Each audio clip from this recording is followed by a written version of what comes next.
Je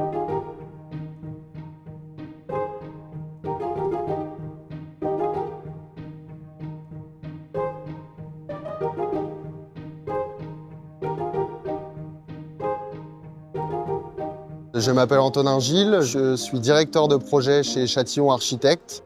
On est mandataire, maître d'œuvre, sur le projet du Grand Palais.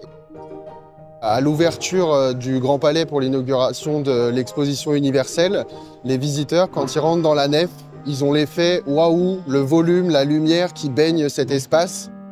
Et cette perspective qui va du péristyle jusqu'au Palais d'Antin, donc un axe qui est sublimé par cet escalier monumental en fond de décor. À partir des années 30, avec l'inauguration du Palais de la Découverte dans l'actuel Palais d'Antin, ça a commencé à se cloisonner. Et puis ensuite, il y a eu une multitude d'usages qui se sont superposés. Une école d'archi, la DRAC, plein de bureaux éparpillés, des entresols, des cloisons. Et on ne retrouvait plus du tout les volumes qui étaient ceux des galeries autour de la nef.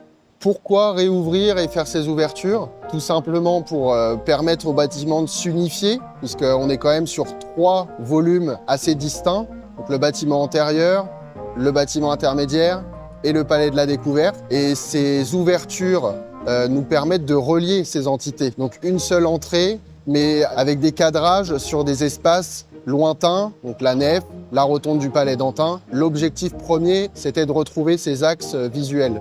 Quelque chose de très symbolique, ça a été l'ouverture entre la rotonde du Palais d'Antin et la nef, puisque là, on a retrouvé cet axe qui avait complètement disparu depuis les années 30. On a réouvert les anciennes baies. Donc la plus emblématique, c'est évidemment la Serlienne. Donc la Serlienne, c'est ce grand ensemble vitré composé de ces 2 petites ouvertures latérales.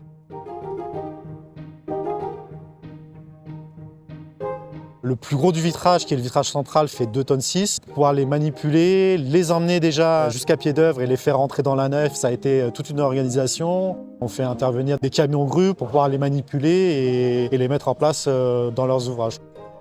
Aujourd'hui, on est en train de mixer une technologie qui est plus commune, qui est plus contemporaine, à adapter effectivement à un bâtiment qui a une centaine d'années. Ces grands éléments vitrés, ils permettent de cloisonner les flux, mais tout en gardant cette transparence. Par exemple, sur la Serlienne, on est quand même sur un ouvrage qui fait 7,50 m sur 8,50 m, qui nous permet d'avoir une visibilité sur la nef, mais tout en cadrant le public, puisque les flux ne doivent pas se mélanger entre la nef et le bâtiment intermédiaire. Les principaux axes, ça va être évidemment celui dont je viens de vous parler, mais aussi celui des Champs-Élysées vers la Seine. Quand on va rentrer dans le bâtiment intermédiaire, on va avoir cette transversalité de jardin à jardin. On sera subjugué par ce volume, ce foyer central sur 3 niveaux. On pourra admirer les cadrages sur la nef, évidemment, et on retrouvera la structure métallique qui tient le Grand Palais dans cet espace. Le péristyle, c'est vraiment une des entrées principales sur le projet et c'est pour ça qu'on a équipé ces portes monumentales de sas entièrement vitrées où on a voulu faire disparaître la structure pour qu'on ne voit que cette transparence du verre, aussi bien dans un sens que de l'autre. Depuis le parvis, quand on est à l'extérieur, on a cette perspective sur la nef, mais quand on est dans la nef, on a un visuel directement sur l'extérieur et sur le Petit Palais. Donc il fallait justement pour ça qu'on étudie une structure métallique qui soit légère, fluide et claire. Pour pouvoir recevoir tous ces vitrages qui sont quand même hors normes avec des grandes tailles. On est en moyenne à 1 tonne par vitrage, sachant que vous avez 3 vitrages par façade. Et la toiture qui est beaucoup plus compliquée, la toiture, donc sur la globalité, on monte à peu près à 17 tonnes. Historiquement, le Grand Palais, pour résumer, c'est une verrière, un plafond verrier et ensuite une dalle de verre. Ces 3 niveaux qui permettent d'amener la lumière naturelle jusqu'au fin fond du projet, jusqu'au rez-de-chaussée. Quand on arrive sur l'opération, les couvertures, elles sont partiellement refaites, mais on complète le remplacement du vitrage par du verre feuilleté et on vient recréer des verrières. Ça représente en gros 3500 m² de verrières qui ont été rénovées ou qui ont été créées. On a redécouvert des verrières qui étaient bâchées depuis de nombreuses années, donc qu'on a qu'on a démontés, qu'on a réouverts pour pouvoir les refabriquer à neuf. Le verre qui est utilisé dans le cadre de la restauration des verrières, donc c'est un verre isolant, donc c'est du double vitrage. Donc on a installé des nouvelles verrières qui répondent à un confort thermique plus important, tout en gardant aussi un aspect et une transmission lumineuse importante aussi pour l'apport de lumière dans le Grand Palais. Après la restitution des verrières en couverture, on s'est occupé des plafonds verriers. Et là, le principe, ça a été le même. Ça a été déjà de désencombrer les plafonds verriers qui étaient encore sur site. La lumière naturelle passera dans ces plafonds verriers. On a des plafonds verriers en zone sud et en zone nord du Palais de la Découverte. Les plafonds verriers, c'est du verre armé. On en a à peu près 400 vitrages par plafond, plus toutes les tôleries autour. Dans le cas où les plafonds verriers n'existaient plus, on a voulu symboliser l'éclairage qui venait de ces plafonds verriers. Grâce à des toiles tendues, donc qui viennent filtrer la lumière naturelle et ramener la lumière au cœur du projet dans certaines des galeries. Dans l'espace central, on reprend l'idée d'une lumière zénitale par l'installation d'une toile tendue et qui s'adapte au fur et à mesure de la journée grâce à des sondes. Et ça nous permet de changer de lumière et d'avoir une lumière qui peut être la lumière naturelle du jour. En 1900, le bâtiment il se compose de portes-fenêtres monumentales qui font plus de 6 mètres sur le rez-de-chaussée, sur toute la périphérie du bâtiment. On a perdu cette transparence des portes-fenêtres, puisqu'il y a eu des cloisons qui se sont montées dessus, des portes-fenêtres qui ont été complètement démontées. Ce qu'on propose, c'est déjà de restituer l'entièreté de ces portes-fenêtres. Dans un second temps, c'est une porte-fenêtre dans laquelle on a intégré énormément de techniques pour qu'elle réponde aux enjeux actuels.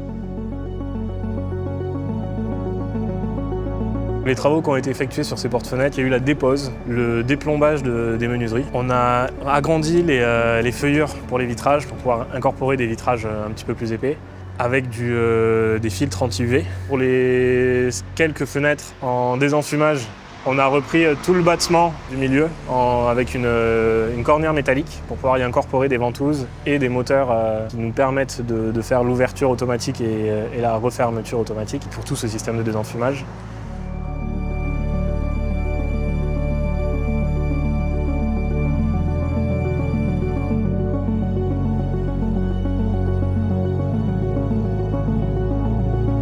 Le cas le plus emblématique, c'est les portes charretières nord et sud, qui elles sont vraiment un génie, une prouesse technique, déjà par leur restauration, pour qu'elles reprennent leur couleur d'origine, pour qu'elles soient sublimées dans leur composition de panneaux de bois.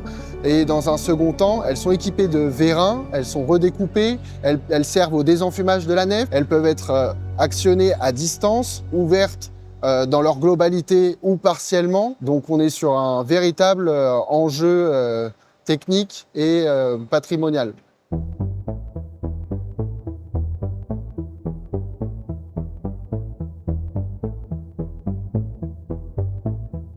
Quand on intervient sur un bâtiment comme le Grand Palais, on essaie au minimum de toucher à la façade. On essaie au minimum de percer. Quand on le fait, on y réfléchit, c'est calculé, c'est identifié, c'est pour quelque chose de très précis. Donc là, concrètement, c'est lié à l'augmentation de l'effectif dans la nef et à l'évacuation du public.